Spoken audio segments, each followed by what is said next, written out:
কি অবস্থা ভাতিজারা, আমরা যেসব প্রবাসীরা দেশের জন্য রেমিটেন্স পাঠাইতেছি লাস্ট 21 সেপ্টেম্বর পর্যন্ত 163 মিলিয়ন ডলার আমাদের দেশে রেমিটেন্স গেছে।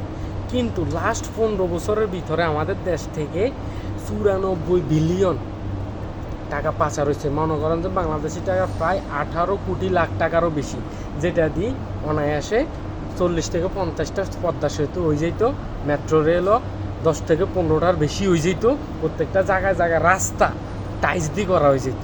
কিন্তু আঙ্গুর দেশের চোর শেষর ডাকাত লুটেবাজ সাদাবাজ এগুলো সব খেয়ে ফেলেছি। আর হেতা করে যেসব বড় ভাইরা চাটতো, যেসব পাবলিকেরা চাটতো, এতারাই আবার এটা করে আব্বা বলায়, চাচা বলায়, ভাই বলায়, অভিভাবক বলায়, হেতারাই এতাগো সব। কিন্তু প্রবাসীরা যে দিন রাত পরিশ্রম করি, নিজের শরীরে রক্তহানি করি, দেশের লাই রেমিটেন্স পাঠায়, দেশের অর্থনৈতিক চাকা ঘুরাইতেছে, হেতাগোল্লাই কিছু নাই। হেতাগোল্লাই কইলে হেতাগো আতো খালি, হেতাগো তলাও খালি, উপরের তলা নিচের তলা সব তলা খালি, প্রবাসীর লাই কোনো কিছু নাই।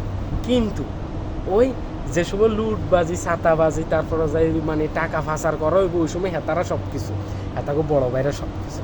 আর ওই সব চোর শেষর রে কাকা বলায়, বাপ বলায়, আম্মা বলায়, মা বা আব্বা, ওই সবগুলারে মনটা চায় ওই যে আঙু বিলকিচ্ছার মা রসিকর আছে না, রসিকরের মধ্যে নি হিরো আলম কাকা, তারপরে যে হোসনেয়ানা আফা, তারপরে যে বিলকিচ্ছার মা, তারপর যাই মনে করেন যে বিশিষ্ট শিল্পশিল্পী যে তার এটা করে নি আজ কি রাত মজাহি, শুধু বাইশ বাজাইতো। আর বিলকিচ্ছার মা বলবা আয় খানা খাইবেন নি, কঠিন খাবার খাওয়াইতে এতে মরিচ বেশি করে দি রোনে মরিচ বানাই হানিবার দিকে হয়তো শতানের বাচ্চারা।